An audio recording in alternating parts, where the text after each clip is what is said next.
heureux qui, comme Ulysse, a fait un beau voyage et en a retiré un bien funeste adage. Il nous faudrait ignorer le chant des sirènes ou mourir des mains de ces nautiques musiciennes. Messieurs de la cour, cher public, ma voix s'élève aujourd'hui contre une jurisprudence restée bien trop longtemps constante et pourtant fondée sur des histoires que l'on s'invente. Alors, je viens ici demander un revirement, un virage à tribord pour mettre les voiles sur un nouveau jugement, pour rendre justice aux sirènes en les écoutant. Le caractère insensé de cette jurisprudence tient pourtant de l'évidence. Prenons un exemple des plus pragmatiques. Ne pas écouter le chant des sirènes, des pompiers ou des policiers serait des plus dramatiques. En refusant d'entendre qu'il faut se ranger, la circulation causerait ainsi de bien grands dangers.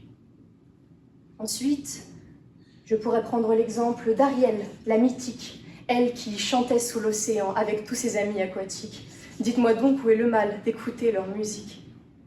D'ailleurs, je pourrais aussi vous dire que le chant des sirènes, c'est une super chanson des Frérots de la Vega qui mérite qu'on ne la censure pas.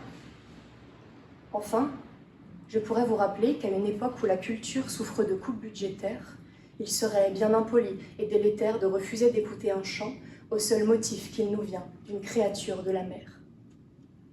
Mais si je m'arrêtais à ces quelques exemples simplistes que je vous déclame, mon contradicteur serait en position de me dire « c'est un peu court, jeune femme ». C'est pour cela que je ne m'arrêterai pas là. Je vais tâcher de vous démontrer que la jurisprudence ici attaquée est non seulement parfaitement infondée, mais contrevient au principe même d'égalité des citoyens devant la loi. Pour cela, il convient d'étudier les fondements historiques de cette expression, en fouiller les tréfonds pour refaire son passé juridique, et que vous en ayez une meilleure opinion avant de prendre votre décision. Le chant des sirènes, on se refuse à l'écouter depuis la très célèbre Odyssée.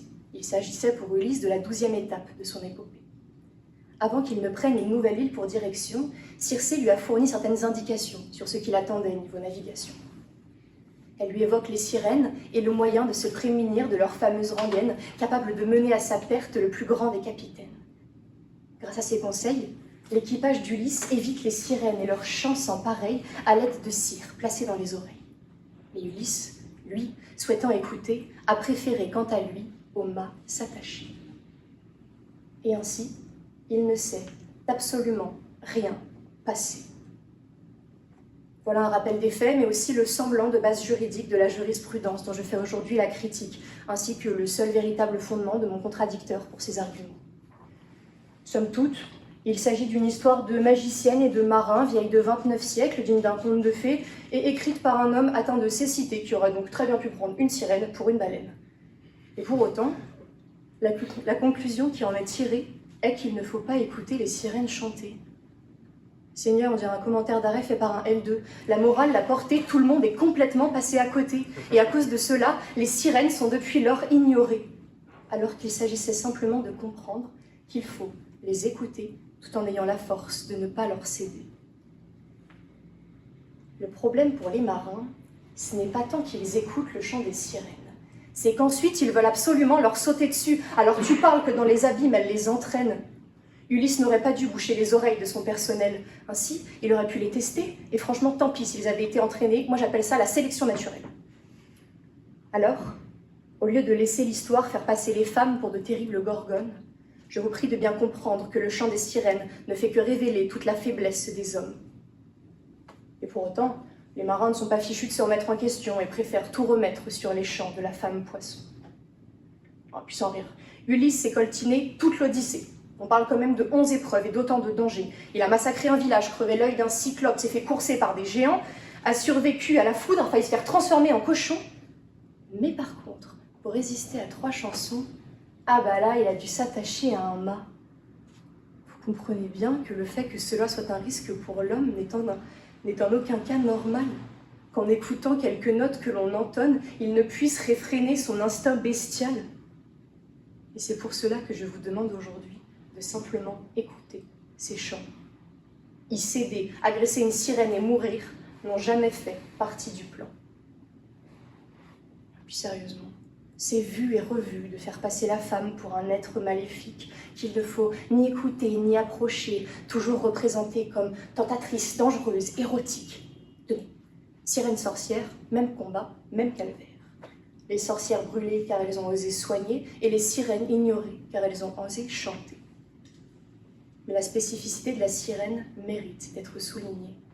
En effet, son charme passe par la voix, et ça ne s'invente pas. Pendant l'Antiquité, la femme en public doit se taire. Il serait bien inconvénient qu'elle se mêle des affaires. Aussi, sa musique inquiète. C'est un danger qui peut troubler l'esprit, faisant naître des désirs enfouis.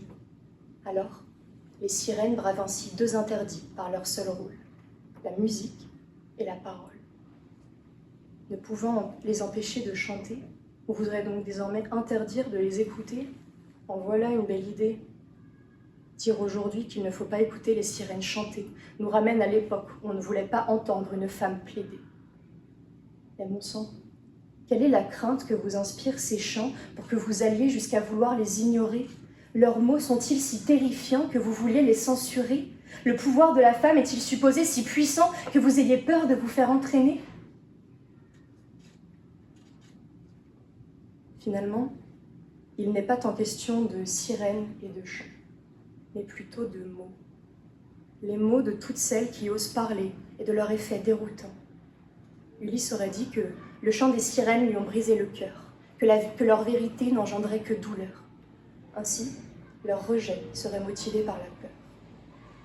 Seulement, aujourd'hui, les oreilles par la crainte ne peuvent plus être bouchées. Ouvrez grand les écoutilles, et il est grand temps de se confronter, d'écouter ce que veulent nous raconter ces filles.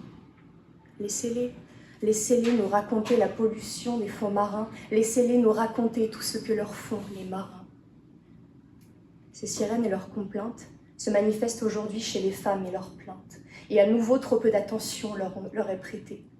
Elles tirent la sonnette d'alarme, alors il est grand temps de prêter attention à leurs larmes avec la même intensité que celle employée pour critiquer leur charme. Et pourtant, encore aujourd'hui, nul ne prend vraiment le temps de les écouter. Leurs mots sont transformés, des intentions manipulatrices leur sont prêtées, et bilan, c'est aujourd'hui elles qui comparaissent sur le banc des accusés, elles qui ont pourtant tout supporté, agressions et commentaires déplacés, elles qui voulaient simplement être écoutées. Les sirènes, ce sont toutes les révoltées qu'on n'a de cesse d'ignorer. Et cela pour ne pas que les oreilles des marins soient heurtées, pour ne pas que les hommes soient touchés dans leur sensibilité. Cela vous paraît absurde? Et bien pourtant, c'est cette position que mon contradicteur viendra d'ici peu encourager. Si vous voulez, mettez sur leurs chants et leurs mots de l'autotune, mais faire la sourde oreille, la chose me paraît bien importune. Ainsi, ne pas écouter le chant des sirènes relève d'une infondée tradition, perpétuée à cause de clichés sur les femmes, qu'elles soient terrestres ou poissons. Alors aujourd'hui, plus que jamais, il est grand temps de leur accorder toute votre attention, d'enfin vous attarder sur leurs protestations qui se font de plus en plus nombreuses, et cela a raison. N'entendez-vous pas? Ne le ressentez-vous pas? Le chant des sirènes, toutes ces femmes qui portent enfin leurs complaintes souveraines, les voix des femmes iraniennes qui s'élèvent pour dénoncer tous ceux qui leur portent tant de haine, celles qui s'élèvent contre les gouvernements refusant que la moitié de leur population dispose de leur corps librement. Qu'importe que les dirigeants et marins ne veuillent se confronter à la réalité, que nos voix charment les plus hautes institutions, que nos droits ne souffrent plus d'aucune contrefaçon, et cela nécessite la plus grande audition.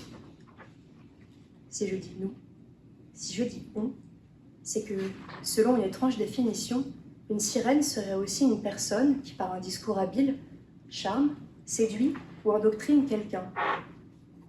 Nous sommes en finale d'un concours d'éloquence, alors laissez-moi vous dire que, tout comme moi, sont des sirènes les trois hommes qui me font concurrence. Dès lors, le seul fait que vous prêtiez attention à nos prestations, que vous écoutiez chacune de nos chansons, confirme ainsi ma position et justifie mon pourvoi en cassation.